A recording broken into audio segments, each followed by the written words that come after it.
गाड़ी के चारों तरफ एक 360 डिग्री का इंसानी घेरा। ये वो फौलादी दीवार है जिसे पार करने के लिए किसी भी गोली, किसी भी छर्रे को पहले इन कमांडोज के सीनों को चीरना होगा। बाहर कमांडोज हथियारों के साथ बारिश में भीग रहे थे, लेकिन उस बख्तरबंद लैंड क्रूजर के अंदर एक खौफनाक सन्नाटा था। दुनिया के सबसे बड़े लोकतंत्र का नेता उस थिक बुलेट प्रूफ शीशे के पीछे से इस पूरे खतरनाक मंजर को देख रहा था।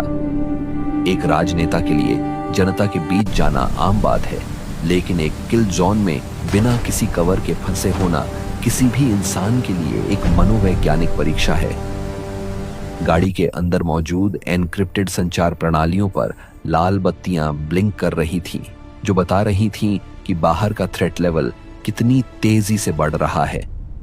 लेकिन उस फौलादी केबिन के अंदर कोई पैनिक नहीं था, सिर्फ एक शांत, गंभीर और जानलेवा इंतजार था।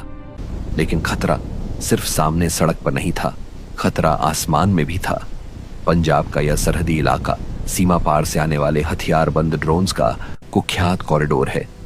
दुश्मन को पता है कि नीचे एक बहुत बड़ा शिकार फंसा है। क्या होगा अगर धुंध के ऊपर से एक जीपीएस गाइडेड ड्रोन आईईडी गिरा दे? जैमर वैन अपनी पूरी ताकत से फ्रीक्वेंसी ब्लॉक कर रही थी। कमांडोज की आंखें हर ऊंचे पेड़, पानी की टंकी और आसमान के हर काले धब्बे को चीर रही थी। हर गुजरता सेकंड एक टाइम बम की तरह टिक टिक कर रहा था। सामने खड़ी भीड़ से उठने वाला शोर बढ़ता जा रहा था। क्या उस भीड़ में कोई स्लीपर सेल छिपा है? क्या किसी के कपड़ों के नीचे सुसाइड वेस्ट है? पसीना ठंडे मौसम में भी कमांडोज के माथे से बह रहा था। एनक्रिप्टेड नेटवर्क पर सिर्फ सन्नाटा था, कोई क्विक रिएक्शन फोर्स नहीं।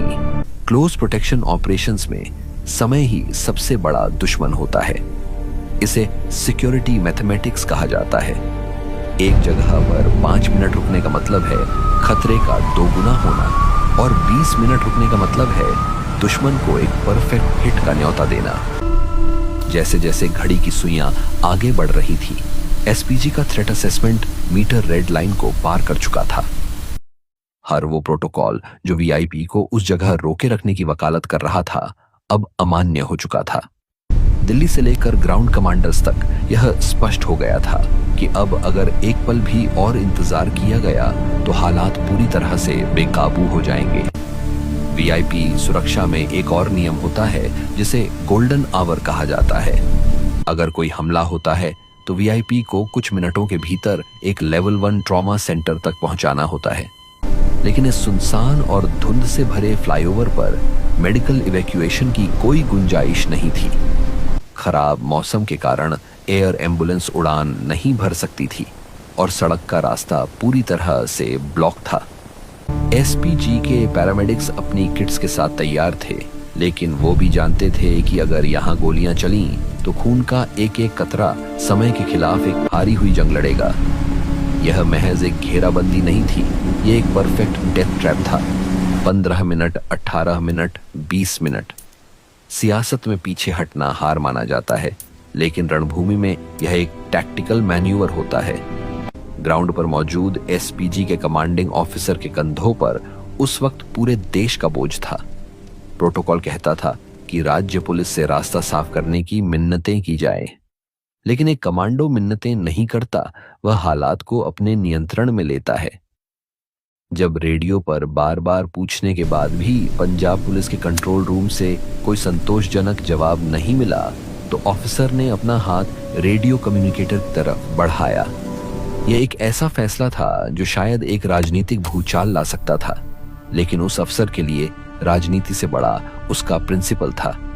20 मिनट से देश का मुखिया एक असुरक्षित पुल पर फंसा था, और फिर बर्दाश्त की हद टूट गई। जब सामने से कोई रास्ता नहीं खुला तो एसपीजी ने वो फैसला लिया जो ऐसे हालात में आखिरी हथियार होता है, टैक्टिकल रिट्रीट। इंजनों ने दहाड़ मारी। उसी संकरे पुल पर भारी भरकम आर्मर्ड लैंड क्रूजर्स ने एक असंभव यू टर्न लिया।